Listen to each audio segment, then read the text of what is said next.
Alright, so you want to build a vending machine empire, or at the very least, you want to know what actually happens after you wire the money and take ownership of your first machine. First of all, a modern vending machine can cost anywhere from $3,000 for a basic soda dispenser to $50,000 for a high-tech snack and beverage combo unit with digital displays and cashless payment systems. That's more than a used car. It's more than the annual income of workers in some developing nations. But here's the strange part. The company operating the vending machine usually doesn't own it. And more importantly, how does owning a $50,000 automated retail asset actually make you money? Because in the vending machine business, ownership is a completely different business than operation, and it's far riskier than it looks. When people hear vending machine, they imagine a simple box dispensing snacks and drinks. But a modern vending machine is essentially a sophisticated, self-sustaining retail unit. It consists of thousands of individual components, specialized refrigeration systems capable of maintaining precise temperatures, advanced payment processing technology that accepts everything from coins to cryptocurrency, security systems to prevent theft, and computerized inventory management that tracks every single item sold in real time. It's all built for an expected operational life of 7 to 10 years, though many machines operate for 15 years or longer. Take a large combo unit ordered from a major manufacturer like Coca-Cola Vending, Pepsi's Vendo division, or independent manufacturers like Azerty or Sealaf. But the prices are not random. It all depends on the size of the machine you want, the type of refrigeration system, whether you want cashless payment capabilities, the capacity of the manufacturer, and the current demand in the vending industry. And then there's global consumer behavior, the ultimate wild card. Vending machine demand doesn't behave like real estate, it behaves like volatile stocks. When the economy booms and foot traffic increases, machine prices surge. During downturns, they collapse dramatically. For example, during the economic crisis of 2008, some vending machine values dropped more than 35% in a single year. Machines that cost $40,000 to manufacture were suddenly worth $25,000 before they even reached their first location, simply because demand had dropped. In the vending machine industry, there are three main players: the manufacturers, the machine operators, and the location owners. And almost always they're completely separate companies. For example, a global operator like Canteen, Compass Group, or Aramark operates tens of thousands of machines. You see their branding on the side of the machine, but they do not own all of those machines. In fact, many operators prefer to own as few as possible. Many are simply leased or placed under revenue-sharing agreements. So who holds the deed to that $50,000 piece of automated retail technology? It might be a wealthy entrepreneur who started with one machine and scaled to hundreds. It could be a private equity firm where everyday citizens pool their money to buy vending machines for passive income and tax benefits. It might be a Japanese electronics conglomerate that buys machines purely as depreciation assets on their balance sheets, or even a specialized vending machine investment fund operating out of a sleek office in New York, London, or Singapore. These owners don't care about the logistics of getting a cold beverage into someone's hand. They don't manage the day-to-day restocking or customer service. They just rent their machines. Owning a vending machine is basically a high-stakes leasing business. To make your money back, you have to lease it out. There are three main charter types, each with a vastly different risk profile. Number one is the fixed location contract. It is a safe bet. The operator rents the machine for a fixed monthly rate over a specific period. For example, $800 per month for 3 years. The owner provides the machine, maintenance, insurance, and technical support. The operator handles the restocking, customer service, and payment processing.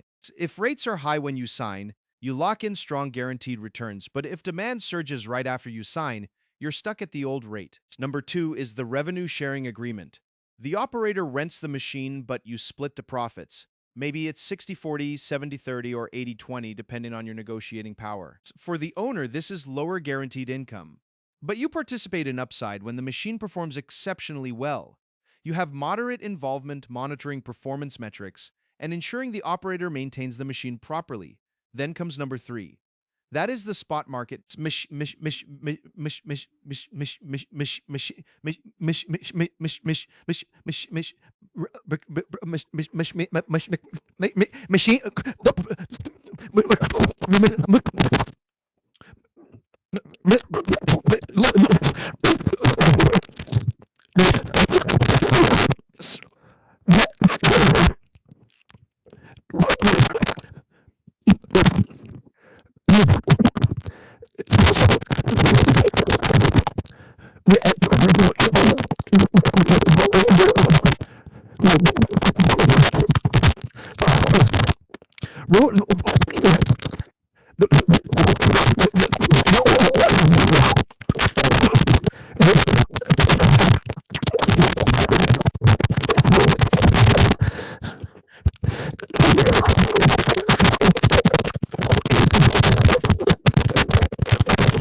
When a major event happens, like a music festival, sporting event, or unexpected surge in office workers returning to buildings, spot rates go parabolic.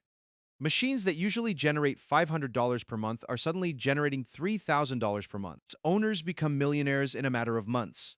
But the hangover is brutal. In 2023, as remote work normalized and foot traffic patterns shifted, many of those rates fell by over 60%. How do these owners afford the machines in the first place? Because almost no one pays cash. The typical financial structure is 30% equity and 70% bank financing. Specialized vending finance companies provide massive loans secured by the machines themselves. To protect themselves, owners use a legal shield called a special purpose vehicle. If an entrepreneur owns 50 machines, they do not own them under one massive corporate umbrella. Instead, they create 50 separate shell companies, often registered in Delaware, Nevada, or other business friendly jurisdictions. One company, one machine. Why? Because if a machine malfunctions and causes injury, or if one location goes bankrupt, the rest of the fleet is safe. Liability is contained. But there's a massive problem lurking here. Let's say you borrow $35,000 to buy a $50,000 machine. A year later, the market crashes and the resale value drops to $20,000. You're now underwater on your loan. Collateral is worth less than the debt. The bank panics and demands cash. If you can't pay, they seize your entire fleet. Vending machine history is littered with the corpses of over-leveraged companies. Entrepreneurs who borrowed too much placed machines in bad locations and couldn't generate enough revenue to cover their debt payments. Let's assume you managed the debt perfectly. You still face another enemy, regulations. A machine physically lasts 10 years, but regulatory rules are constantly changing. Push toward cashless transactions means sudden mandates for new payment systems, software updates, and security upgrades costing thousands per machine. Furthermore, what happens if you buy machines today that accept only card payments to find out in 5 years that the global standard requires cryptocurrency integration? Your machines become outdated. They're too expensive to upgrade, incompatible with modern payment systems, and impossible to sell. Their $50,000 value drops to $5,000. Owners are constantly gambling on payment trends, consumer preferences, and technology disruption. Vending rewards patience and heavily punishes overconfidence. Because of this, machines are traded just like volatile commodities. A machine bought for $50,000 might be worth $60,000 in a boom because buyers want machines today, or drop to $15,000 in a crash. Some owners don't even intend to operate the machine for its full lifespan. They speculate, buy low, place high, sell high, and when a machine finally reaches the end of its 10-year life, it still holds value. It is refurbished, resold, or stripped for parts. The owner is paid for the raw scrap value of the metal and electronics. Even in death, a large combo machine might yield $2,000 in scrap materials, a final absolute floor to the asset's value. So why does this chaotic system work? For an operator like Canteen, owning every machine in their fleet is incredibly capital intensive and debt loaded. If consumer spending slows down, an operator with 5,000 owned machines still has to pay 5,000 mortgages, even if they're sitting empty. Leasing provides flexibility. If demand drops, the operator simply lets their short-term contracts expire and hands the machines back to the owners. The operator stays lean. The owner takes the financial hit. This separation of ownership and operations spreads risk across the financial system. When an operator goes bankrupt, the machines don't disappear. The owners simply take them back and recharter them to a competitor. Companies may die, but the machine keeps generating revenue. Owning a $50,000 vending machine isn't just renting steel and electronics. It means managing staggering debt, predicting consumer behavior cycles, betting on technology trends, and surviving brutal volatility. But when you multiply that across hundreds of machines, leveraging debt and reading the tides of consumer spending, you begin to understand how modern vending empires are built. Not through control of the products, but through the relentless calculation of risk. Most successful vending machine owners aren't the ones who think they'll get rich quick. They're the ones who understand that this is a game of patience, diversification, and reading market cycles. They spread their machines across multiple locations, multiple operators, and multiple revenue models.